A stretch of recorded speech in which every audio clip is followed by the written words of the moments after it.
இரணியம்மன் கோயில் பக்கத்தில் இருக்கும். இங்கே வந்து மக்கள் கிராஸ் பண்ணுறதுக்கு ரொம்ப கஷ்டப்படுறாங்க. அதுக்கு ஒரு ஃபுட் ஓவர் பிரிட்ஜ் நடை மேம்பாலம் ஒன்று கட்டிகிட்டு இருக்காங்க. அந்த சைட்லேருந்து ஜிஎஸ்டி ரோடோட அந்த சைட்லேருந்து இந்த சைடு வரைக்கும் வருது. லிஃப்ட் ஃபெசிலிட்டியோட இது பண்ணுறாங்க. இது ஜிஎஸ்டி ரோடோடைய ரெண்டு எண்டு அந்த பக்கத்துலேருந்து இந்த பக்கம் கனெக்ட் பண்ணுறாங்க.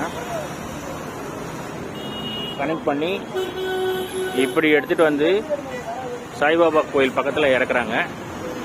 அது தாண்டினா உங்களுக்கு சங்கீதா ஹோட்டலு பக்கத்தில் இரணியம்மன் கோயில். இந்த இது லிஃப்ட் ஃபெசிலிட்டியோட வருது. கீழே லிஃப்ட் ஃபெசிலிட்டியும் கொடுக்குறாங்க. இது ஒரு நல்ல வரவேற்கத்தக்க ஒரு விஷயம். நன்றி.